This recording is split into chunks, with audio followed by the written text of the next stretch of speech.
नमस्कार दोस्तों, हमारे चैनल पर आपका स्वागत है। अगर आप नए हैं तो आप हमारे चैनल को सब्सक्राइब करें। महाभारत युद्ध के विधवाओं का क्या हुआ था?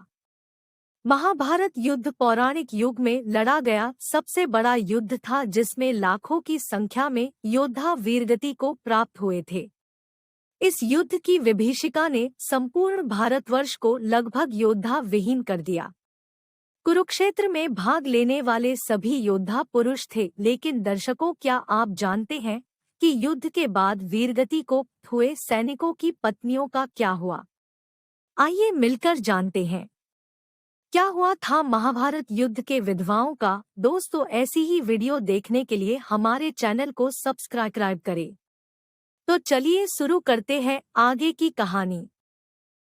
महाभारत के युद्ध के बाद विधवाओं का क्या हुआ जानेंगे इस एपिसोड में। तो अधिक जानने के लिए प्लीज़ हमारे चैनल को सब्सक्राइब करना ना भूलें और लाइक करें और इसको शेयर करें। इस कथा का वर्णन महाभारत के ग्रंथ के अश्रावती पर्व के 33वें अध्याय में पढ़ने को मिलता है। कथा के अनुसार महाभारत युद्ध के पश्चात पांडुपुत्र युधिष्ठिर का हस्तिनापुर के नरेश के रूप में राज्याभिषेक हुआ। उसके पश्चात पांचों पांडव राजकाज के साथ अपने ज्येष्ठ पिता से धृतराष्ट्र, बड़ी माता गांधारी और माता कुंती की दिन रात सेवा किया करते थे। पांडवों की सेवा से धृतराष्ट्र और गांधारी धीरे धीरे अपने पुत्रों के शोक से बाहर आ गए। इसी तरह 15 वर्ष का समय बीत गया। तब एक दिन धृतराष्ट्र ने युधिष्ठिर से कहा कि हे युधिष्ठिर, हम अपना बचा हुआ जीवन वन में बिताना चाहते हैं, इसलिए हमें जाने की आज्ञा दो। अपने ज्येष्ठ पिता की बातों को सुनकर युधिष्ठिर दुखी हो गए, परंतु विदुर के समझाने पर उन्होंने धृतराष्ट्र सहित गांधारी माता कुंती को विदुर को वन में जाने की आज्ञा दे दी। उसके अगले दिन धृतराष्ट्र, गांधारी, कुंती, विदुर और संजय सन्यासी का रूप धारण कर वन को प्रस्थान किए। उसके पश्चात पांचों पांडव अब हर समय अपने प्रजा की सेवा में लगे रहते। पांडवों की सेवा से हस्तिनापुर की प्रजा तो खुशहाल थी, लेकिन अपने युद्ध में विधवा हुई स्त्रियों के शोक में अक्सर रोया करती थी, पर इनका भाष अपने राजा को न होने देती। कुछ समय पश्चात एक दिन पांडवों में सबसे छोटे सहदेव को माता कुंती से मिलने की इच्छा हुई। सहदेव ने अपनी इच्छा शेष चारों पांडवों से जाकर कहा। सहदेव की बातें सुनकर शेष तीनों पांडव, भीम, अर्जुन, नकुल और उनकी पत्नियां के मन में भी माता कुंती से मिलने की इच्छा जागृत हो उठी। यह देख हस्तिनापुर नरेश युधिष्ठिर ने वन में जाने के लिए आवश्यक तैयारियां करने का आदेश दे दिया। अगले दिन पांचों पांडव द्रौपदी के साथ वन की ओर चल पड़े।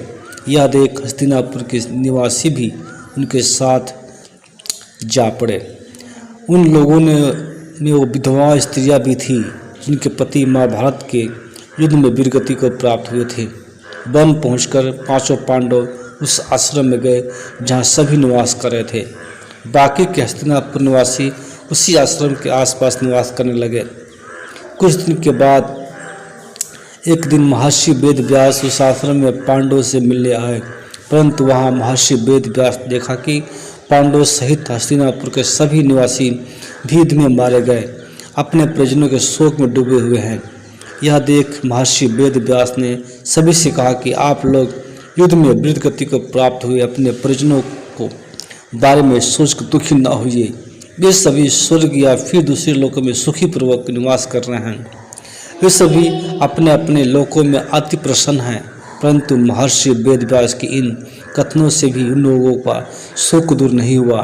तब महर्षि वेदव्यास ने सभी से कहा कि अगर आप लोग को मेरे द्वारा कही गई बातों पर विश्वास नहीं हो रहा है तो आज रात मैं आप सभी को अपने परिजनों से मिलवाऊंगा।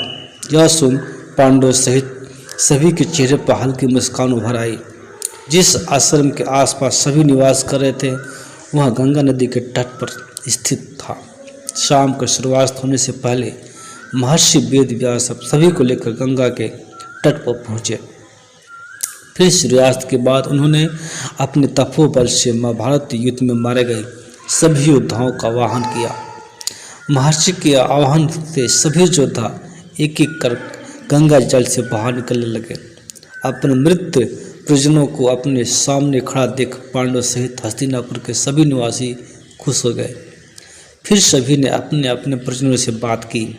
तब जाकर उन्हें विश्वास हो गया कि उनके बंधु बांधव मृत लोक के सभी कष्टों से मुक्ति पाकर अपने अपने लोकों में निवास कर रहे हैं। तत्पश्चात सभी के मन में अपने परिजनों के लिए शोक व्याप्त हुआ समाप्त हो गया। कुछ समय बाद युद्ध में मारे गए योद्धा एक एक करके गंगा जल में डुबकी लगाकर अदृश्य होने लगे।